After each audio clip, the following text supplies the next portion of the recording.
শব্দ, শেখ হাসিনার আমলে আমরা নিরাপদে আছি, শেখ হাসিনার হাতে বাংলাদেশ নিরাপদ। আর বাংলাদেশের মানুষ তো শেখ হাসিনার পক্ষে।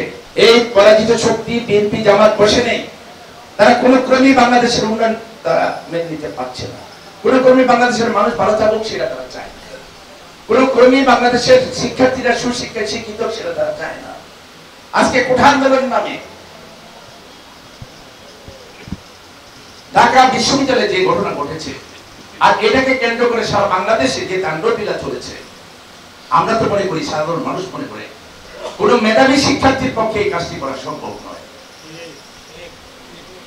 আজকে বঙ্গবন্ধু করে মেট্রো রেল দিয়েছে, এই মেট্রো রেলে করে আমাদের মিরপুর থেকে ওই অঞ্চলের আমাদের ছেলেমেয়েরা ঢাকা বিশ্ববিদ্যালয়ে ক্লাস করার জন্য আসতে, আর সেই মেট্রো রেল 1 বছরের জন্য আজকে বন্ধ হয়ে গেছে।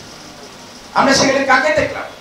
10 নম্বর গোলচক্র পুড়িয়ে দিল সেই বিএনপি আমাদের ক্যাডাররা, এবং তারা অর্থ দিয়ে জঙ্গিদেরকে দিয়ে এই তাণ্ডবলীলা চালিয়েছে। তারা টিভি ভবন আক্রান্ত করুন, তারা সংসদ ভবন দখল করতে চায়, তারা গণভবন দখল করতে চায়।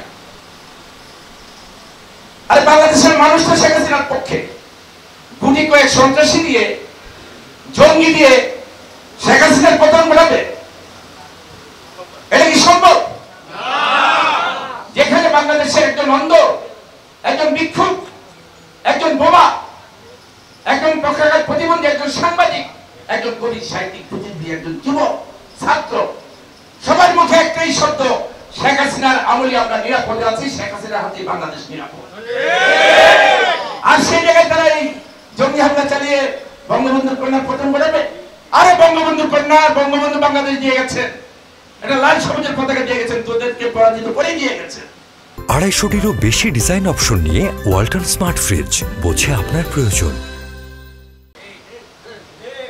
সেদিনও চেষ্টা করেছিল এই জামাত শিবির, এই জঙ্গিরা। বাংলাদেশের স্বাধীনতা তোরা সেদিন ঠেকাতে পারছ নাই। আজকে দীর্ঘদিন বঙ্গবন্ধুকে হত্যা করার পর দীর্ঘদিন তোরা চেষ্টা করছো যে বাংলাদেশ একটা ব্যর্থ রাষ্ট্র হোক, বাংলাদেশের দিকে যেন বিদেশিরা ঘৃণার দৃষ্টিতে তাকায়, সেই কাজগুলি তোরা একের পর এক করছিস, করে যাচ্ছিস, আজও থামছিস না। বাংলাদেশ এখন উন্নয়নের রোল মডেল। বঙ্গবন্ধুর কন্যার নেতৃত্বে আমরা ডিজিটাল বাংলাদেশ পেয়েছি, মহাকাশে আমরা স্যাটেলাইট পেয়েছি, আমরা পদ্মা সেতু পেয়েছি ডিজিটাল অর্থায়নে। আমরা আমাদের এই সকল উন্নয়ন, দেশের উন্নয়ন, দেশের ছাত্ররা ইউনিভার্সিটি এখন এসেছেন দেখতে। বিএনপির সময় কেমন ছিল বিশ্ববিদ্যালয়গুলো, স্কুল কলেজগুলো? প্রতিনিয়ত পুলিশ সদস্যরা যেত, প্রতিনিয়ত কোনো না কোনো মার কোল খালি হতো, প্রতিনিয়তই ঢাকা বিশ্ববিদ্যালয়ে বাতাসে বারুদের গন্ধ পাওয়া যেত। আজকে সেই জায়গায় নেই। একটি সুন্দর বাংলাদেশ, একটি সুন্দর শিক্ষা প্রতিষ্ঠান, একটি সুন্দর পরিবেশ, এই কোঠা আন্দোলন নামে আজকে কোথায় নিয়ে দাঁড় করালেন তারা? এই পরাজিত শক্তি বিএনপি জামাত।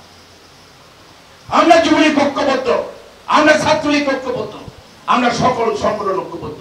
যারা দেশপ্রেমিক নাগরিক আছে, দেশকে ভালোবাসে, দেশের মানুষ বলে, তারা ঐক্যবদ্ধ হয়েই বিএনপি আমাদের এই তাণ্ডব লীলা মোকাবিলা করছে। অসংখ্য নেতা কর্মীরা, আমাদের যুবলীগের, আমাদের ছাত্রলীগের, আমাদের পরিবারের নেতা কর্মীদের জীবন কেড়ে নিয়েছে তারা।